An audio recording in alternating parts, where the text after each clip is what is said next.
if you don't mind.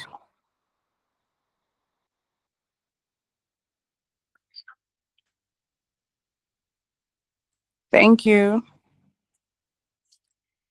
Good evening, everyone. I will start again. My name is Ajuma, and I am delighted to welcome you to today's webinar, which is on the execution gap, why strategies fail, and how to bridge the divide.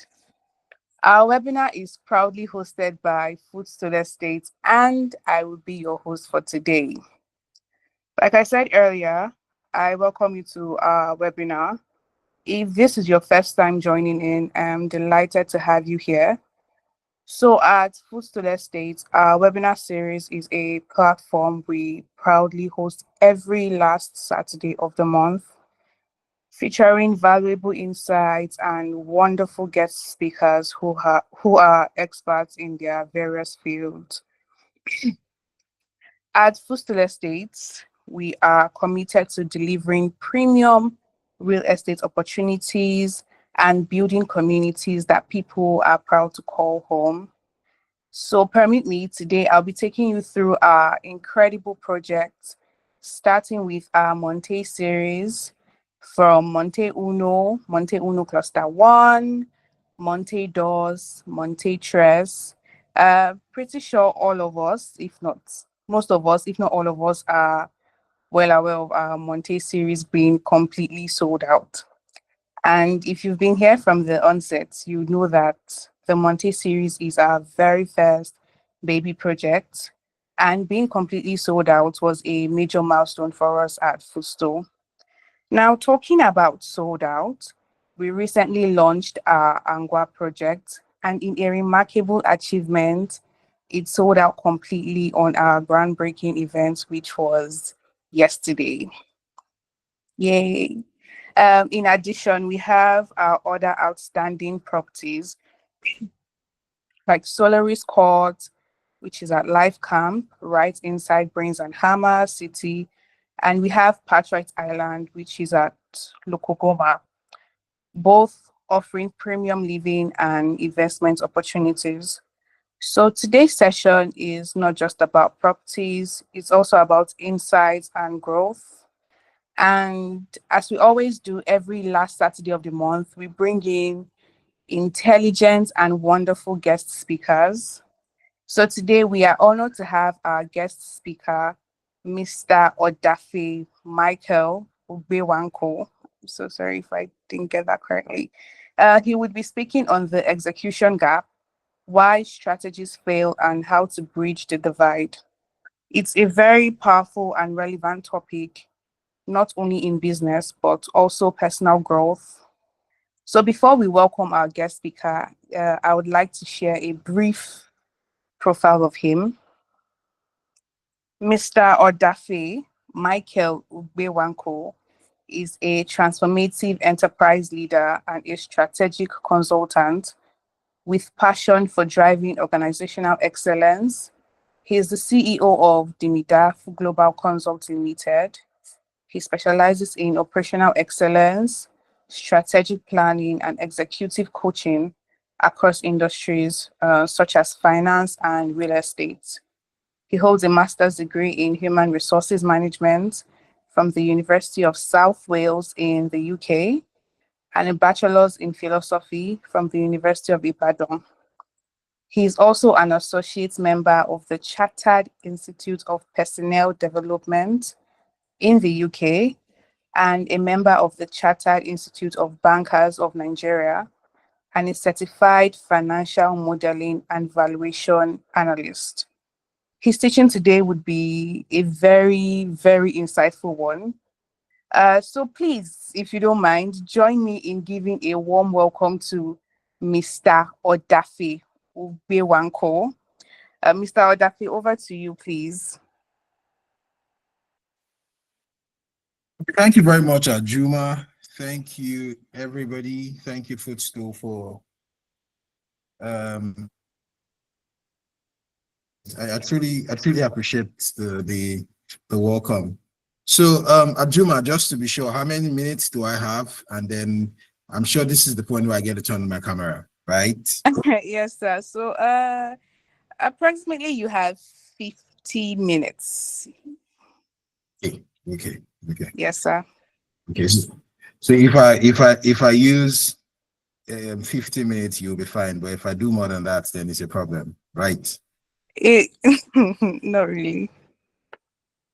Okay, good evening, everybody. I hope we are good. So, thank you so much, Ajuma, for the brief introduction. And somehow, I think Ajuma made the room too serious. So please don't listen to what she said. People just fondly call me M.O.U. And I mean, for me, M.O.U. just, if you take all the first letters in my name, it will form M.O.U. But people have named it with different things. Some people say it's memorandum of understanding. So yes, feel free to call me anything. Some people say it's man of understanding, but feel free to call me anything you want to call me. But the most important thing is, fundamentally, there are a couple of things that I want us to really, really share. And please, I want to, just to be sure, I like interactive sessions. So please go on the chat box. Okay, thank you very much. Go on the chat box and please tell me your name and then tell me where you work, your position. And of course, if you have a nickname, please put it there. I mean, I just told you mine, so please, if you do have a nickname, please put it there. So everybody go on the chat box, everybody. So I have 28 guys in this room, 27 guys in this room. So I want to see 27 chats. Please go on the chat box and say something. Tell me your name, where you work. Please jump in there and do that for me. Thank you so much. I wouldn't start except, okay, fine. Found the first guy, David Kolo. Excellent. Good to have you here, David. Yes, I'm waiting for the rest. Good, Martin. Good to have you here. Delight, good to have you here. Tammy, good to have you here. Ajuma, good to have you here. Gloria, good to have you here. Blessing, Ifeanyi. Oh, David, you're a copper. Nice, nice. Footstool, you're recruiting coppers. CEO, are you here? HR, are you here? Please absorb that guy. Okay, Shula, great. Excellent, excellent, excellent. Good. Okay, so Dr. Blessing, welcome aboard, Dr. Chiamaka Precious. Welcome, Chiamaka. Jimmy, your camera is on. Do you want us to see you, or that's a mistake? Do you want us to see you? Okay, so my time is going to. I would like to jump in and please feel free to ask me questions when you want to. And I have literally had this particular session, I've taught it about maybe 65 times. And thank you, David Eda. There are a couple of things, or there are some points that I really want you to pay close attention to. And what we're really going to talk about today is really about strategies. But technically, let me give you a little bit of just the background. I have coached over 1,000 organizations.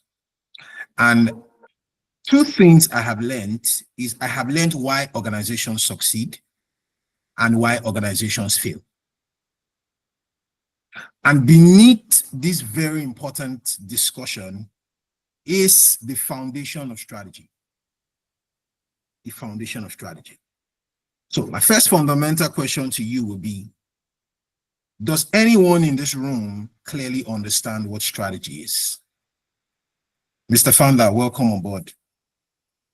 Does anybody clearly understand what strategy is?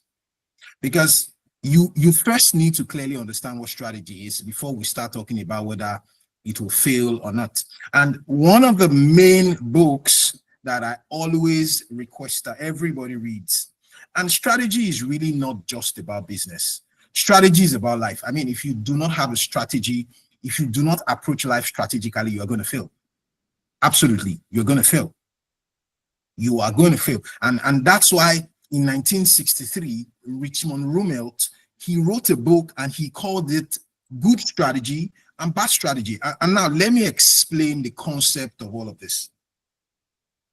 In an attempt not to approach life without a strategy, what you're executing is bad strategy. So anybody who lacks a strategy already has a strategy, but you only have a bad strategy. So you see, somehow, with or without your consent, life is strategic on its own. So if you are going to approach it and if you're going to get a lot of results, you will clearly need to understand what strategy is. And hence, the reason why we got out this topic, why strategies fail and how to bridge the divide. So I'm gonna teach you very, very important stuff that will probably change your life forever. So first, I was trying to explain now that the world today is controlled by strategy.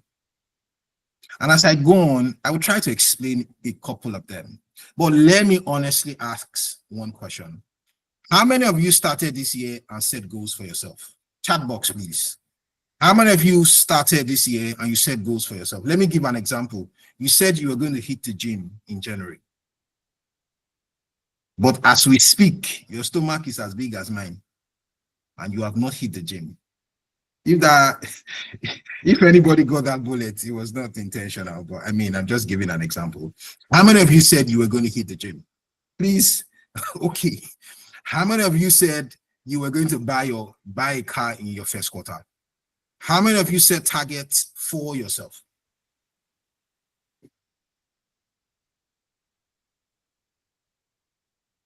Of course, confuse strategy for setting goals. Totally different. Totally different. And let me tell you, it is easy to set goals. We all set goals, either directly or indirectly. The difference is some of you write it, some of you don't write it. But as individuals, you clearly understand what you want to achieve in that year. So clearly, strategy clearly matters, because in an attempt not to approach life with strategy, eventually you are going to have a bad strategy. And there is Sigmund Freud talked about something called consequential analysis. So if you literally have a good strategy, you are going to be successful. And if you have a bad strategy, you're going to be not successful. And in an attempt not to have a strategy at all, you're having a bad strategy. So you are not going to be successful. And trust me, it's not magic. If you don't have a strategy, nothing's going to work. You are going to struggle for a very long time. In today's world, strategy is the difference between thriving and collapsing. So gentlemen and ladies, if you are succeeding right now, it's as a result of you having a good strategy. If you are not succeeding, then I mean, what it just tells you is that, I mean, you have a bad strategy. Now, 70% of strategies would fail. And I saw this Harvard review in 2023, and it kept me wondering and thinking. It means that 70% of you in this room, even when you had a good strategy, it was still going to fail. But there were three things that the Harvard Business School set out to clearly understand what it means to have: one is strategy, and two, a good strategy. One is clarity, the second one is focus, and the third one is execution. What is the difference between clarity? Sorry, I'm so sorry, guys. Give me a minute.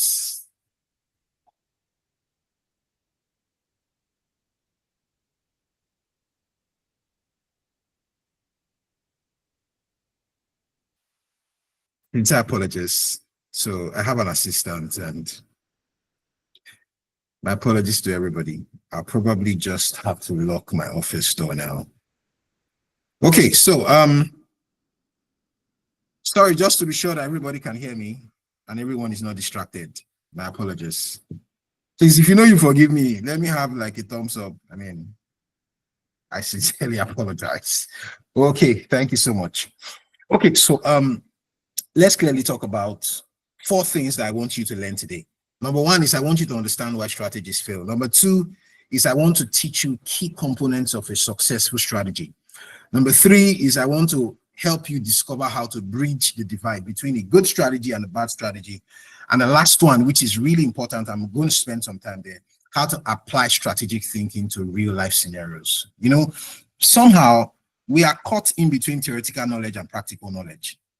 And I'm sure most of you have gone for interviews and your interviewer told you, I understand what you're saying, but there is some practical gap.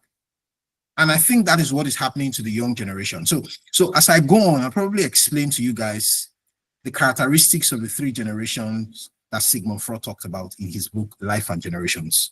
Generation X, the guys who were born between 1921 and 1969. Generation Y, the guys that were born between 1970 and 1999, and Generation Z between 2000 until date. Now, inside of all of this, a lot of conversations have come up. There are millennials, there are a lot of that, but I mean, I think for me, Sigmund Freud is the most accurate for me because I have read that book a couple of times, and the trait in which he described the baby boomers with the guys who take risk and the guys who literally are totally millennials, and I mean the Z generation, they align with my reasoning. And my background is in HR, so currently I manage a technology team that is about 360 mixture of people from different parts of the world, and I clearly understand human traits so well. So I explain that as I go on. So these are the 4 things I want us to focus on. So the first thing, and please take note of this: 70% of strategic plans would fail. Not because they are not good strategy, but because they lack the 3 things I ab initio said. 85% of executives admit their strategy is often confused with goals. And please, I think we should stay here for some time. Let me give an example. So, do I have people who watch football here? Watch football, watch basketball, watch volleyball. Go on the chat box. Tell me what you watch. Tell me what sport you watch. Please, at least 5 people should say that to me so that I could use a perfect example. Football. Okay, great. Football. Who else? Who else? Remember I said I want an interactive session. Who else?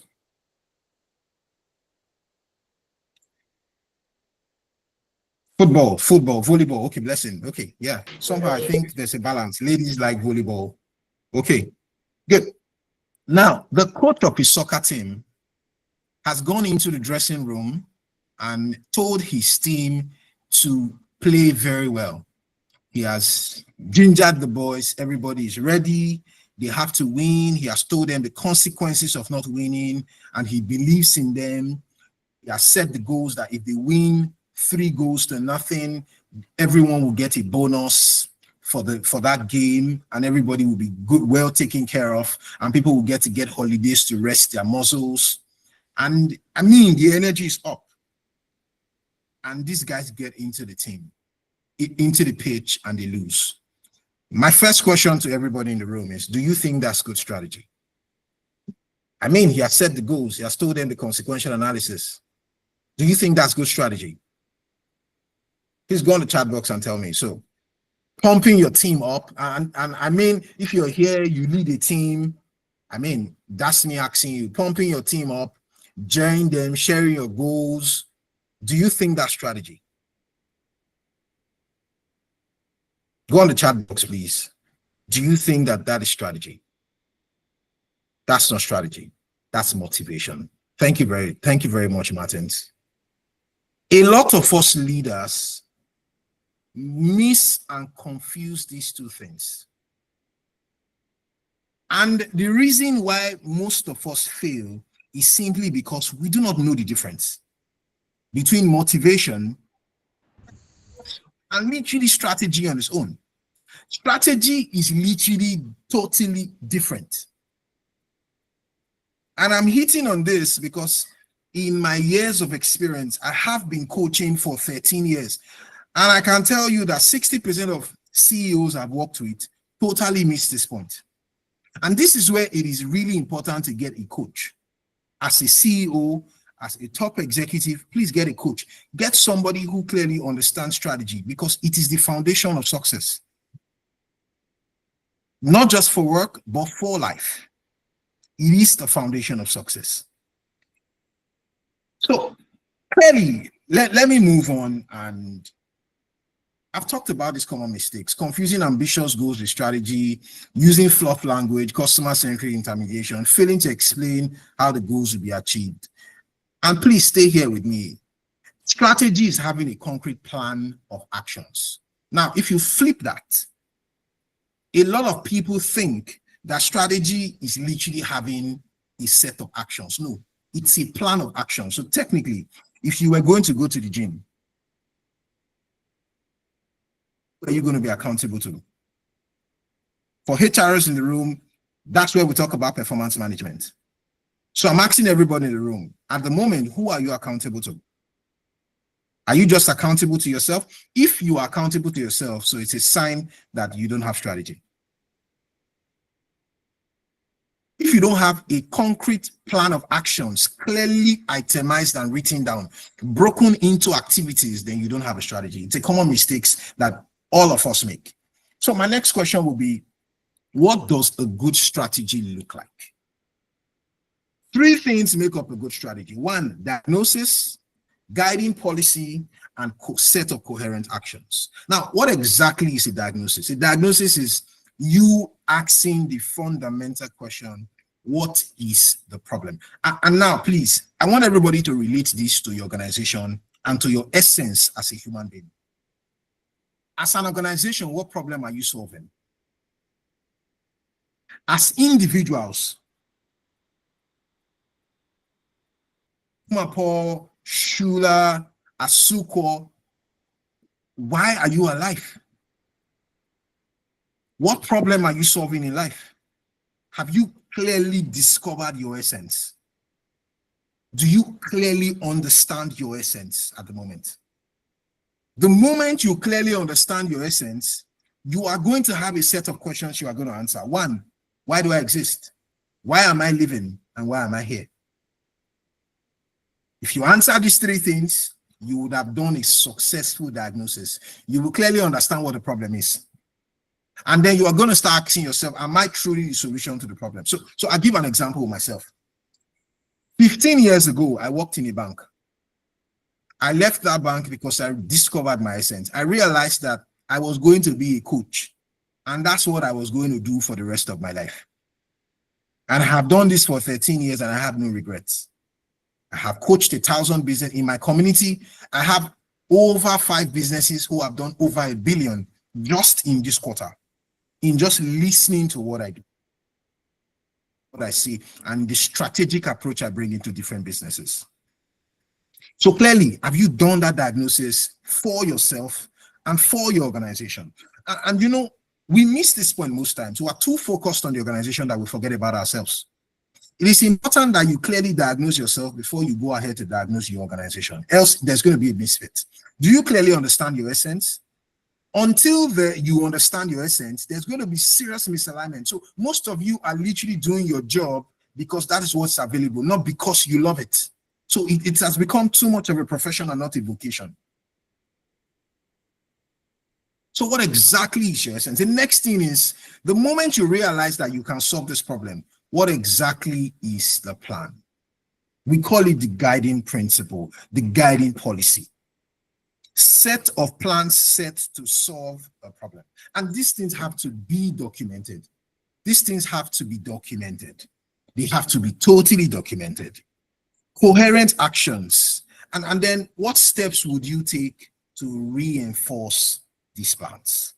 And I will totally give you an example. In 1993, the guys you call IBM, they literally shifted from hardware. And I hope you guys know who IBM's, the organization called IBM. If you don't know, please go and read about their history. If you are a top executive and you don't know the story of IBM, you are going to lack strategic touch. Now, there was a shift from hardware to integrated IT service. And I will tell you the story on one of my slides on how that happened. It was as a result of strategy. But let me give an example with an organization that I currently consult for. So we started our retreat, or I did their retreat in January this year. I realized that their total revenue for last year was 463 million. That was their total revenue for the whole of last year. The first thing we did is, and this is me being a little bit more practical, the diagnosis was, who are our customers? What exactly, what's the different touch we bring to the market? What problem are we solving? Are we actually solving a housing problem, or are we solving an investment problem? We realized that 80% of the funds that came into the organization came in as investments and not people buying property. So what that brought to fore was a realization that we were solving an investment problem and not a housing problem. And so we devised a model on how we could literally develop products that focused on investment to raise more revenue. And it will interest you to know that as of yesterday, when I had a meeting with them, they had done 2.6 billion. And we are just beginning the second quarter. So you need to understand your essence. The set of the guiding policy, clearly, it will guide you on the things to put up, guide you on the things to put up. And that will be as a result of you understanding your strengths. SWOT analysis. SWOT analysis. How many of us have taken time to stop and clearly on strengths, what our weaknesses are, what the opportunities are, and what the threats are? All of this will help you to set coherent actions. And please, you can't do this alone. You totally need a coach to get this done. Now, let me tell you what literally happened at IBM. A few years ago, IBM literally were focused on just hardware. But they had a strategy session and realized that in 7 years, IT technological consulting was going to ravish the world. And so they literally sent 70% of their engineers to get ready for the IT consulting firm. So now what happened is 4 years into that, the moment people started drifting, so the moment we started getting out of all the big computers, laptops, consulting started being a big thing, they were ready. They were totally ready. So the difference, or my fundamental question to everybody in this room, is how many of you are ready for what is coming in 2026, in 2030? Are your skills only relevant to life just now, just this year? 4 years ago, there was no AI. But today, AI has taken over the world. And I urge everybody in this room to go and read. AI released a document yesterday, or rather, PwC released a document yesterday, and they put 120 jobs that would go out of existence in 2030. These jobs, AI will take. They will take the jobs from you. They will totally take the jobs from you. So go and check if your job is there. Go and check if your job is there, so that you can become more agile in your profession. The same went with Ford. And let me even leave these international brands and let me talk about our local brands. Guys, how many of you had DSTV 5 years ago? How many of you had DSTV? You had DSTV 5-10 years ago. Can I see you just show, just do a sign, show a thumbs up or something? Good. So a lot of you have DSTVs. Excellent. My next question is, how many of you still have DSTV today? How many of you still have DSTV today? If you have bought a smart TV, I'm sure you are going to realize that you don't need DSTV anymore. I mean, that's strategy.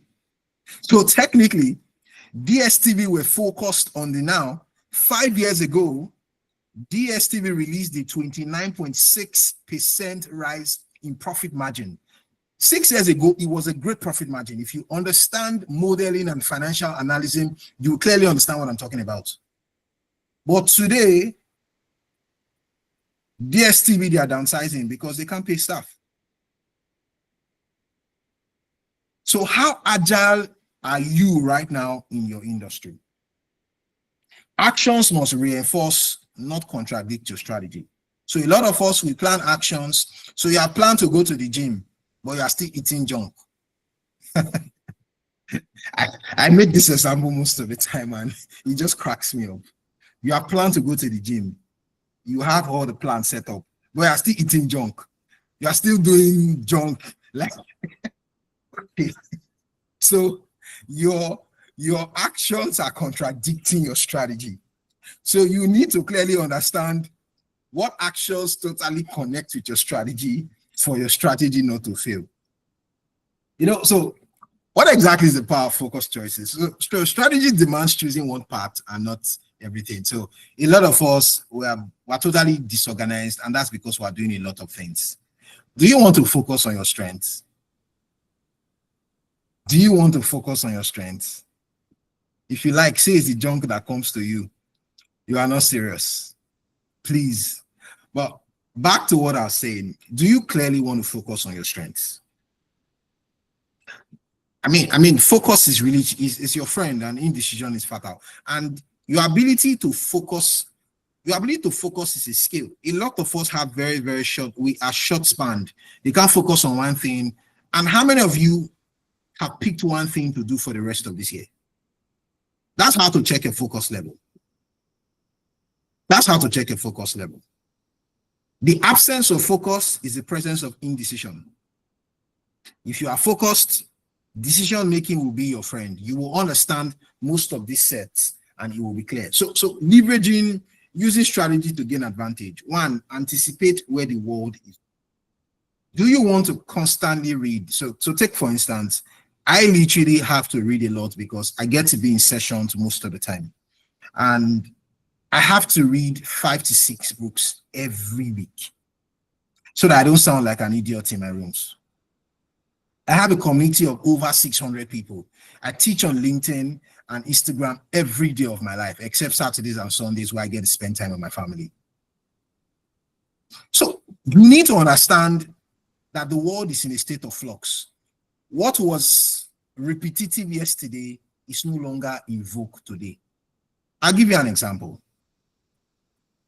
Most of the luxury cars you drive at the moment, they were not there 10 years ago. So take, for instance, a G-Wagon didn't exist many years ago. Even if it did, it was used for military troops. It wasn't a luxury car. But clearly, right now, it's not a luxury car. So if you are in the real estate, what are you selling? Are you selling affordability or luxury? Whatever you choose to sell, focus on it. Consistency is the name of the game. Consistency is the name of the game. And you know, look at my slide and look at what I have on my slide. On the last part, I said, leverage early insight plus early actions. Those who come into the market late only pick up scrums. Those who come into the market late only pick up scrums. So do you even want to know the size of your market? Where your market is? How much of that market you want? It is really, really important that you have all of that. So what are the resources? And, you know, let's even talk about alignment. I focus so much on how to develop a proper strategy, and let's literally talk about basic alignment. Every strategy must respect today's resources. So you cannot plan for tomorrow without clearly understanding today. How many of you realize today that BOA declared 289% profits this year? And yet our loans have risen and we are suffering in this country. I mean, so how come the rich guys are getting richer and the poor guys are getting poorer? Have you also noticed that we don't have any middle class anymore? It's either you are rich or you are poor. What exactly is responsible? What is responsible, gentlemen and ladies? Strategy. Strategy must optimize existing and local strengths. Look, you cannot be talking about strategy without clearly doing that diagnosis. And the diagnosis is literally SWOT. You'll be wasting your time to literally approach strategy without doing a SWOT analysis. And the most important thing is you need to clearly understand where you are, where the market is, and where you want to be. You need to understand where you are, where the market is, and where you want to be. These are the 3 things that you need to look at. Now, what are the advantages of being in a changing market, or how do you create advantages in a changing market? So let me give you an example, gentlemen and ladies, and let me take the real estate, because the host there, Footstool, is a real estate company. 20 years ago, how much was a house, how much was a property in Asokoro? If the CEO is here, anybody can answer me, please, you can drop it on the chat box. How much would I get a house at Asokoro 25 years ago? What was the best price I could get a property at Asokoro? Anybody? If you are here, you want to share with me, what was the best price I would get a property at Asokoro 25 years ago? Anybody?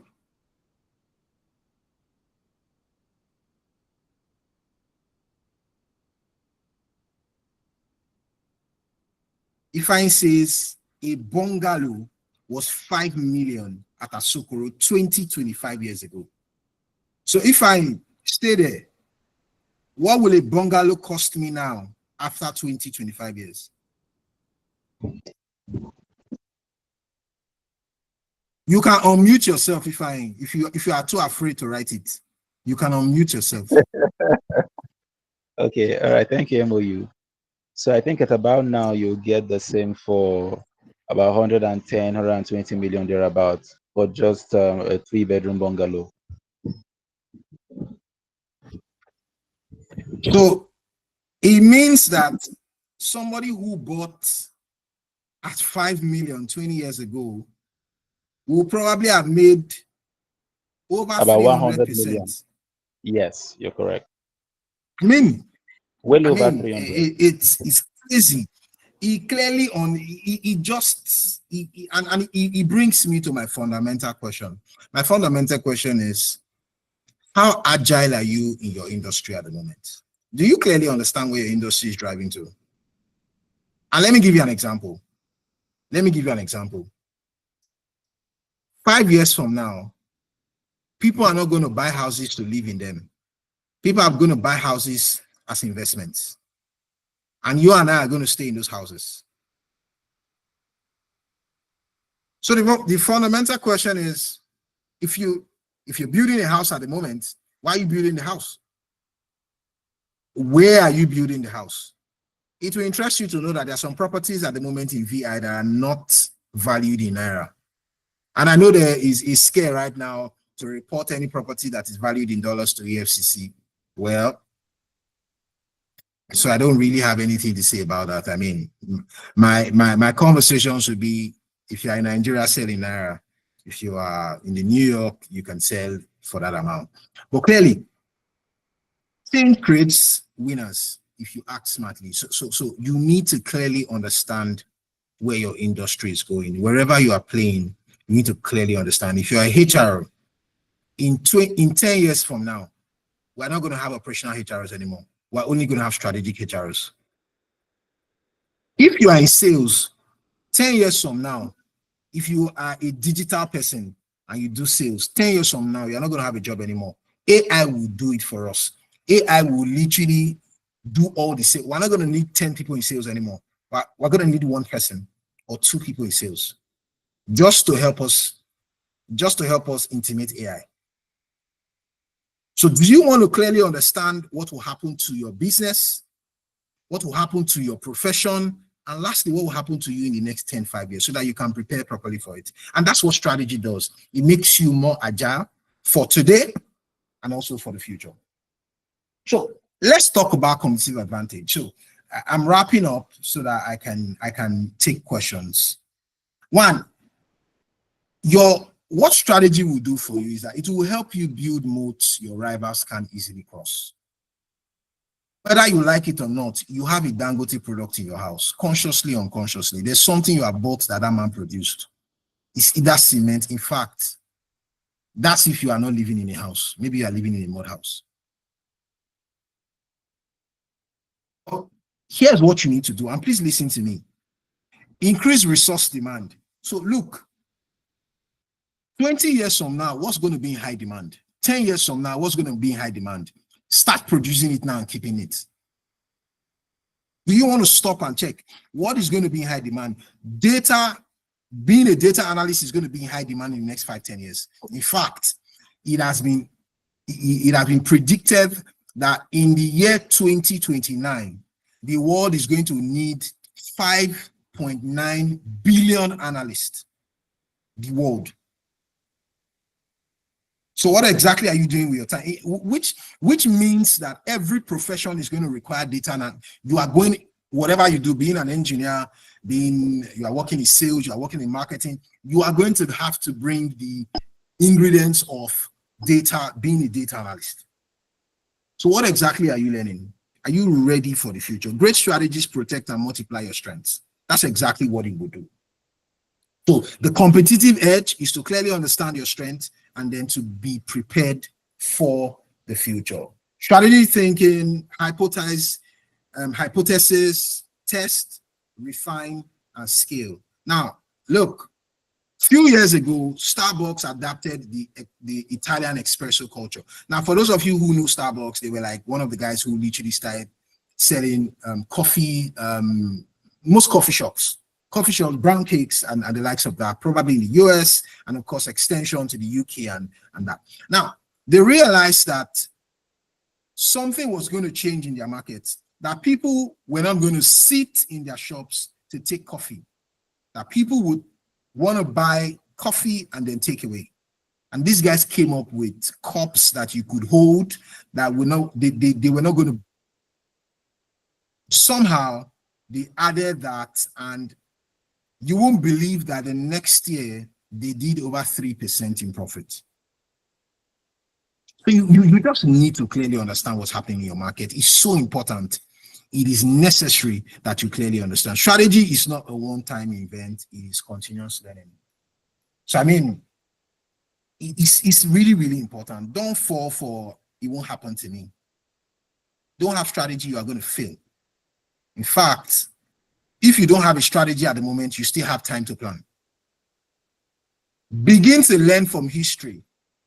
I was reading a book today, and that book was on the story of the real estate in America. The story of the history of real estate in America. And I realized that Nigeria were in our stage 1 of real estate. There are 7 stages in real estate. Maybe I will teach that in some of the other sessions. There are 7 stages in real estate, in practice of real estate, and how real estate can affect the economy. Nigeria is just in stage 1. America is in stage 4. And that's why people can sell properties for $1 billion US in America at the moment. The biggest driver of the economy is real estate. So you can imagine what exactly is going on. So where exactly are you playing? Always ask, what did others miss that I can learn from? You need to learn from people's mistakes. In fact, that's your leaping point. All the real estates that have failed. Have you realized in Nigeria that all the real estates that were there 20 years ago have all failed? They have spanned the way. All the real estates, in fact, maybe only 2 or 3 are still standing. So the most sensitive industry at the moment is real estate. If you are friends with history, if you are friends with fraud, you will understand what I'm talking about. The most sensitive industry is real estate. So can you find out why real estates have failed in the past so that it can feed into your strategy? Can you find out why people in your profession have failed in the past so that it can feed into your strategy? Can you find out why organizations have gone into extinction? I like to end with asking a very, very fundamental question. Have you realized that in Nigeria, we do not have 3rd to 4th generational businesses? When I mean 3rd to 4th, I mean the great-grandfather handed to the grandfather, handed to the father, and then the father now has handed over to the son, the 4th generation. Do we have such businesses in Africa? No, we don't. Are there anybody to call one of those businesses? Are there anybody? Is there anybody to literally, some people say Coca-Cola. Coca-Cola is not an African business. Coca-Cola is probably one of the longest serving businesses. So I like to end with a few things. 1, real strategy, clear diagnosis, guiding policy, and coherent actions. Make very hard choices. And look, I say this to young people, make a choice. It's either you do hard things and then your life becomes easy, or you do easy stuff and your life becomes hard. So it depends on you. I have chose hard stuff so that my life can get easy and I can really see it playing out in my life. Recently, I have been cited as one of the 10 most influential HROs in Africa, and I've literally also been cited as a member of the Forbes Council HROs in Africa. I mean, it's hard work, 13 years of input. So what's going to happen to you in the next 13 years? What's going to happen to you in the next 5 years? What's going to happen to you in the next 3 years? These are the fundamental questions that I really want to ask. And I like to penultimately say, winning is not by ambition. Ambitions are great, but they are not the best. But by clarity and execution. Like I always say, execution is queen and not king. So clearly, you need to get this diagnosis, set your principles, and then also go ahead to execute. Execution is the missing link in most of people. Everybody has big ambitions. If you want to try, ask people. Everybody wants to be president of this country. We all do have big ambitions. Some of you want to even be presidents of the US. But I mean, talking is cheap, but execution is queen. I like to end with these few conversations. And there's a story I always tell. Once upon a time, a man was in the desert and he heard a voice. And that voice asked him to pick pebbles. Because he wanted the voice to go up, he picked some pebbles. When he got home, he took off his clothes. The next day, he wanted to set out for his journey. He remembered he had picked some pebbles. He had to throw the pebbles away. When he brought out the pebbles, the writer of the story, Captain Poe, exclaimed that the pebbles had turned into gold. And the writer concluded by saying that Carlton was both sorry, but he was also glad. I know you know why he was sorry.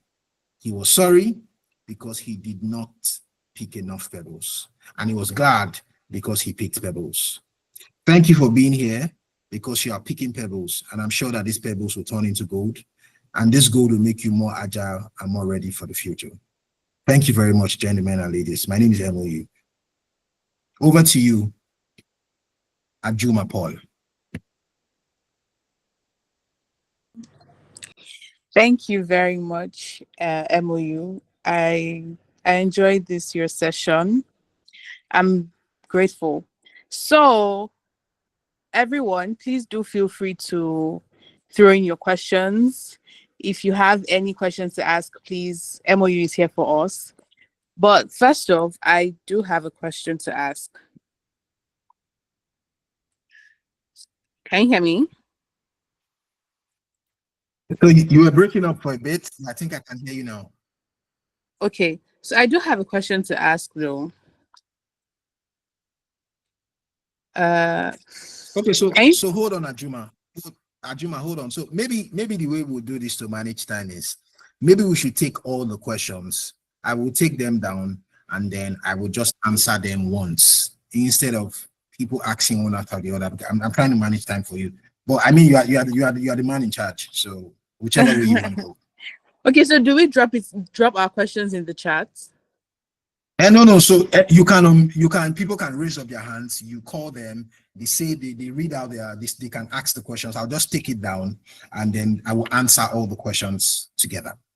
Okay, so I saw Gloria raising her hand. Gloria, if you do not mind unmuting your mic so we can hear you.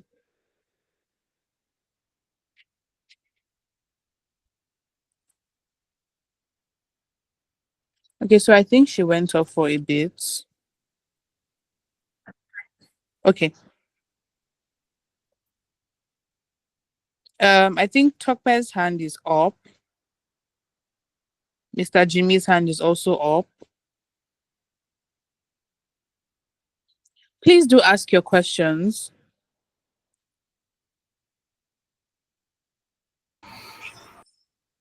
All right, good evening, sir.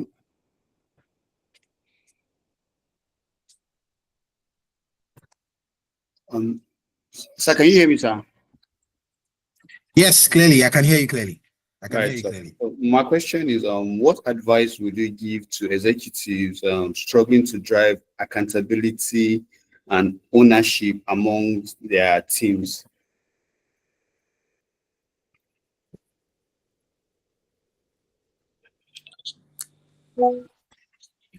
So I don't know if you got So is that. it just me or somehow I lost you towards the end? You said what advice would I give to executive concerning ownership? Yeah, struggling to maybe drive accountability and ownership among their team members, maybe their staff. Okay. Yes, so let's go to the next. All right, I think I'm next. Thank you so much, M.O.U, sir. This is expository for me personally. I think I want to pick much pebbles that I can pick right now. If you can Yes, hear sir. me. All right. Yes, clearly. Jimmy, go on. Basically, you are a person of vast knowledge through readability. So I want to ask, personally, I would like to actually, delve into your world of wide readership. So I don't know if I can have an opportunity alongside others for you to hold our hands. Sometimes not because some persons don't read, but we sometimes get lost in what to read strategically. All right, so that we can, garner knowledge from. So if we can actually have that structure of maybe book to read at a particular time, like that structure, it will go a long way to help us stay on course with strategy and on the game. Thank you so much. Okay, Jimmy. Thank you. I got your question. Next. Okay, Ajuma, your hands are up. Go on. Thank you. So, talking about this execution gap, yeah. Can you hear me? Yes, clearly. I can hear Okay, you. talking about this execution gap now. So, how much do you think, how much of bridging the execution gap depends on leadership versus team culture? Did you get that? Yes. So you said how much of execution gaps, or put simply, where which shoulders Does would it lie normally more? carry more of Yeah, execution? Yeah. yes.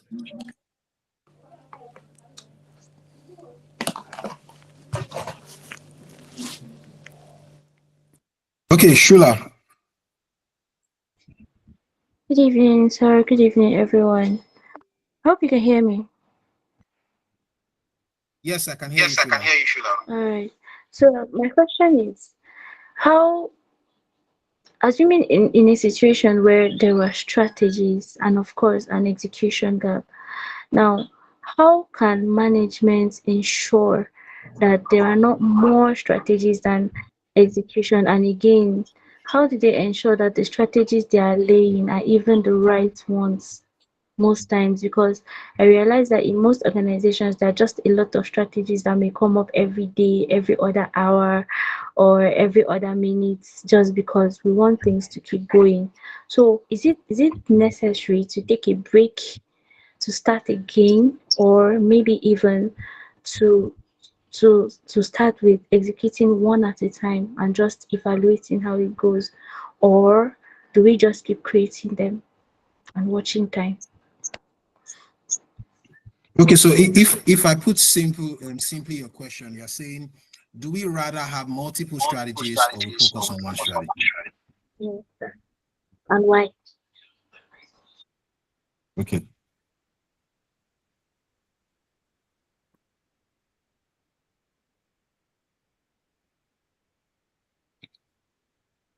Okay. So I see that there are a couple of chats, questions on the chat box. Ajuma, do you want to ask if there are other questions? Let me just see what the questions are on the chat box. Okay. Delight says, okay. Yeah, so ask this, why I add these questions to my list. I'm so sorry. Let me get back quickly. Delight asked, she said her question is, how can we prioritize these strategies to achieve our goals, especially when it has to do with teamwork?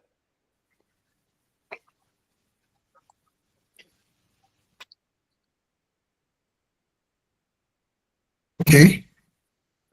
Yes. And Mr. Olatunde said, he asked, what practical steps can organizations take immediately to bridge the divide between strategy creation and execution?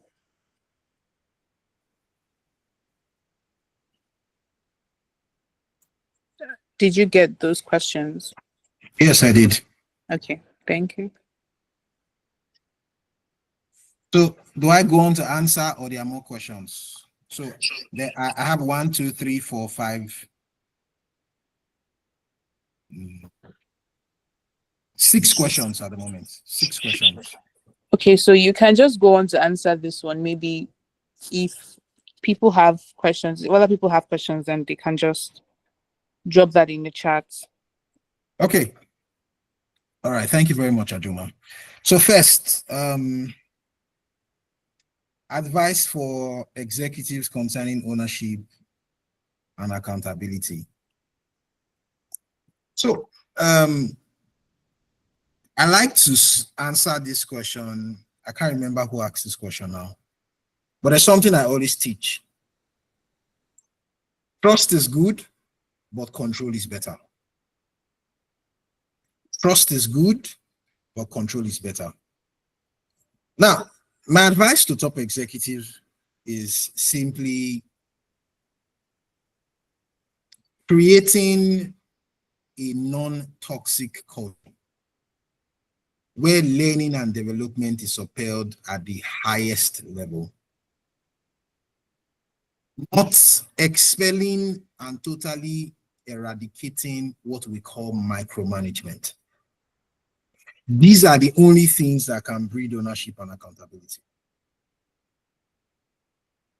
They have to be embedded in culture. Show me an organization that micromanages and I'll show you an organization that's going to fold up in the next 5, 10 years. So clearly, my response to you will be, first and foremost, eradicate micromanagement.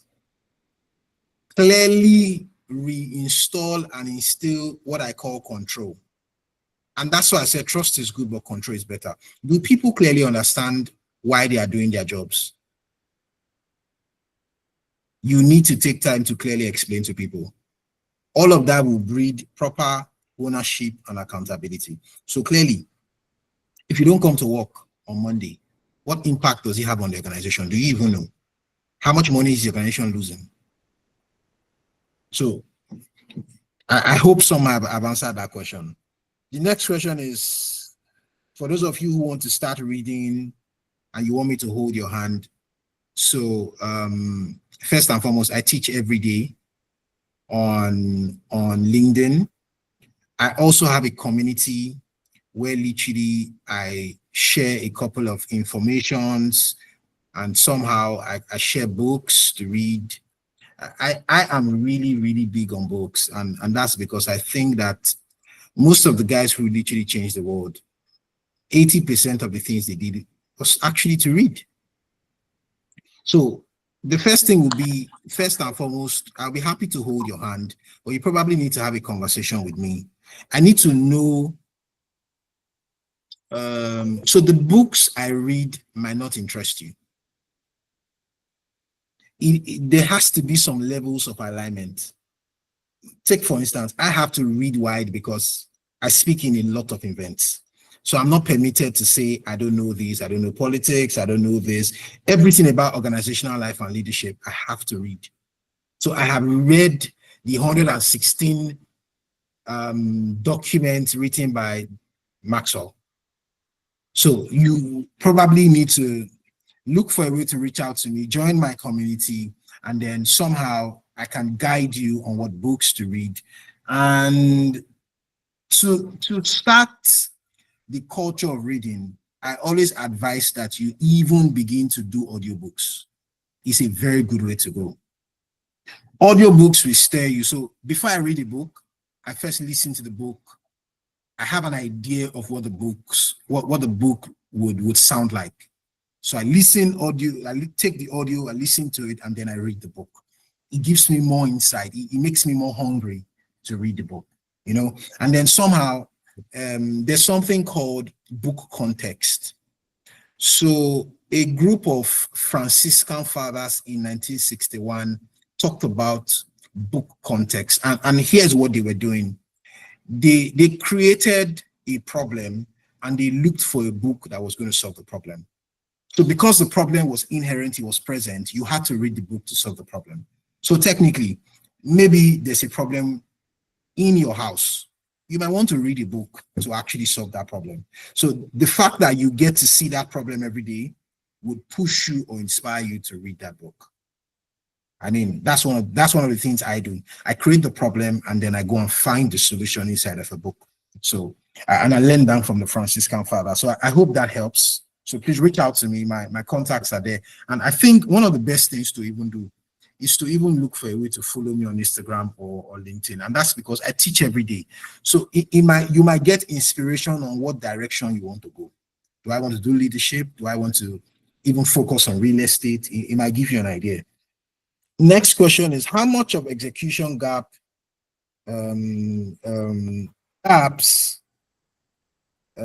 how much of execution gaps, or who carries more of the burden? Who carries more of the burden?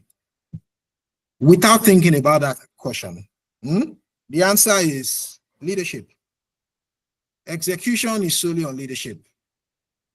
Leadership has to communicate clearly what execution looks like. Leadership has to put execution in a set of activities. So 70% of it, 70% of execution is on leadership, 30% of it is on the team. Now, this will totally depend on how leadership communicates the execution. So I give you an example. Footstool, you guys had a product you launched some days ago, and you literally sold that product out that day. That's excellent execution. And all of that started, so execution starts and stops with leadership. So leadership carry more of the burden. And if they communicate it properly, it could be shared. But again, communication has to be effective. The set of activities have to align. And then most importantly, you need to have a good team. If you have a bad team, even if you had a very excellent leadership, you might necessarily not drive a lot. Yes, you execute, but you will not execute 100%. So yes, the team needs to help the leadership team achieve 100%. Having multiple strategies or one.